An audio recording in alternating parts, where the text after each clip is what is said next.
This past weekend, Newton Open Studios held its annual event with over 130 artists displaying their work throughout the city. Brian Dota has more. This past weekend was the Newton Open Studios, where artists across the city open up their homes for fellow artists and residents to gather, appreciate, or potentially even purchase the work of local artists. I had the opportunity to sit down with Marian Diagardi, who opened up her home, the Villa Villacula on Birmingham Road, about her long history with Newton Open Studios.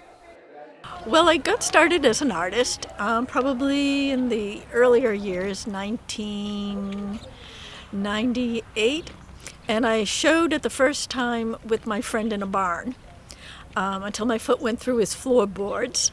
And then I said, my husband had just bought this house, and I said, next year we'll do it in my house.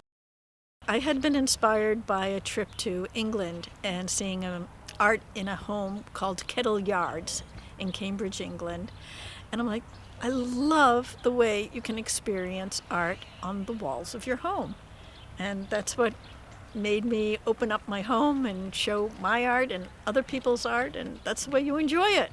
So that's how I got started.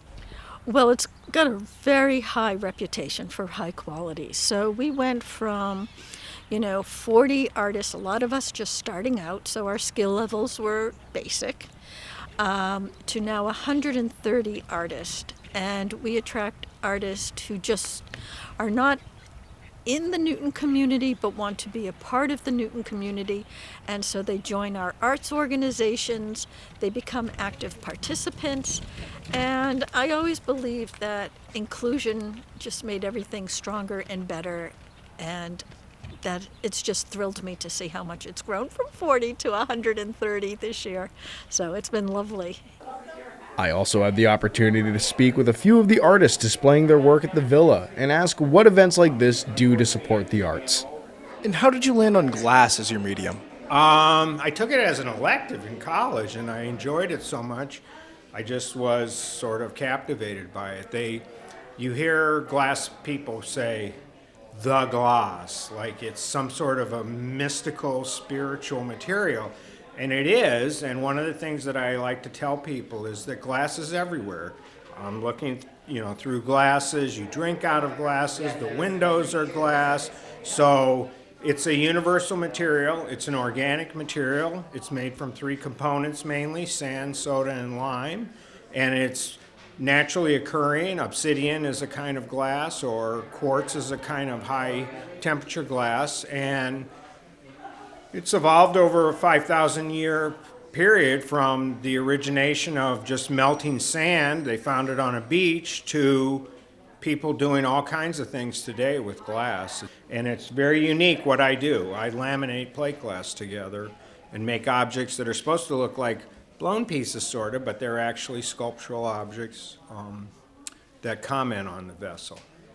Everything's seasonal. I only operate between April and October, so I really try to capture the mood of the season, and I make sure that every design has elements of the whole life cycle of the plant, because I really want people to see beauty from all phases of it. And I always put it in a vintage vase and I match it to the vase, and I just have fun with it. So this is just an incredible vase. That it just called for something really exquisite and artistic, and so I tried to echo the curves of the piece with the branches. So it's really a conversation. I think one thing that people don't understand about floral design is that it's really a conversation between the vase and the flowers.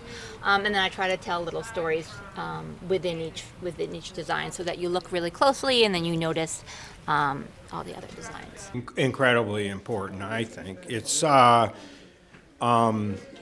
It's a community service, I feel, to let people see what's going on. Many artists, the typical traditional artist in his studio, and I was just listening to a podcast the other day about how Leonardo da Vinci wouldn't allow people to come into his studio to see his paintings until they were completely done. And during the regular work week, I'm in my studio working, and it's nothing super exciting for anybody to see. But when you put all your pieces out on display, like I have here, you get a an idea of the finished product. You're not seeing the actual making of it, but I think that it's good for the community to see that there are artists that live and work in this community. I think is great. I think it is so isolating. It's such a solitary thing when you're working in your own medium or your own studio. And to be in a place like this where you have so many artists in one place, and just meeting all the artists has been fantastic. And then you have the people coming out and they're making connections between the different types of art. It's really, really fantastic. And to know that it's happening all over town, it's really inspiring. For a full gallery of art displayed over the weekend and for more info on future Newton Open Studio events, you can go to newtonopenstudios.org. This is Brian Dota for Newton News.